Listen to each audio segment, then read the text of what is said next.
আজকে বিকেলবেলা আমি বাড়ি থেকে চলে যাব, তাই সকাল সকাল বাবা বাজারে গিয়ে মাংস কিনে নিয়ে এসছে। সঙ্গে সকাল থেকেই আমার মায়ের মনটাও বেশ খারাপ। আমারও তো বাড়ি থেকে যেতে ইচ্ছে করছিল না, তাই মাকে অনেক রকম ভাবে আমি হাসানোর চেষ্টা করছিলাম। মাংসগুলো ভালো করে ধুয়ে মাকে দিয়ে এখন আমি বসেছি পেঁয়াজ রসুন কাটতে। তখনই আবার আমার মা বলল যে মিষ্টি কুমড়া নিবি নাকি, জমির দিকে যা। এসে দেখলাম ছোট ছোট দুটো মিষ্টি কুমড়ো ছিল, তার মধ্যে থেকে আমি একটা নিয়ে নিয়েছি। আগের বার বাবা যখন মিষ্টি কুমড়ো লাগিয়েছিল ঠিক তখনও এরকমই সাইজ হয়েছিল। জমি থেকে এসে দেখছি যে মা মাংস রান্না করা শুরু করে দিয়েছে, তাই আমিও আবার দেরি না করে স্নান করতে চলে গেছিলাম। ততক্ষণে মায়েরও মাংস কষানো হয়ে গেছিল। কষানো মাংস মা আগেই বাটিতে করে আমাকে তুলে দিল। আর এই প্রিন্সেস ট্রিটমেন্টটা শুধু মায়ের বাড়িতেই পাওয়া যায়। আমার না আগে থেকেই বাড়িতে যদি মাংস রান্না হতো তাহলে মনে হতো আমার খিদেটা দুগুণ বেড়ে গেছে। তাই মা মাংস রান্না শুরু করলে আমি আগেই বাটি নিয়ে বসে থাকতাম যে কখন কষানো মাংস আমাকে দেবে। এখন তো ভাত খাবো, তাই অনেকগুলো স্যালাড কেটে নিয়েছি। খেতে বসেই তো মা মায়ের আসল রূপটা দেখায়। মায়ের যতক্ষণ থেকে দিয়ে না মন ভরে, মা ততক্ষণ থেকে দিয়েই যায়। মাকে আমি যতই বলি না কেন যে আমার পেট ভরে গেছে, মা কিছুতেই কথা শোনে না। মা তো মনে করে যে মেয়ের পেট ভরলই না মনে হয়। একদিকে বাবা আর আমি খেতে বসেছি, অন্যদিকে মাও বসে গেছে। আমি তো অনেক তৃপ্তির সঙ্গে খাচ্ছিলাম, জানি না আবার কবে মায়ের হাতে রান্না খেতে পারবো।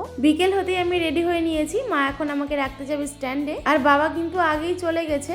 টোটো করে চলে আসলাম বাস স্ট্যান্ডে, আর এসেই তো আমার মাথা নষ্ট। ভোটের জন্য বাস কম থাকায় বাস স্ট্যান্ডে প্রচুর ভিড় ছিল।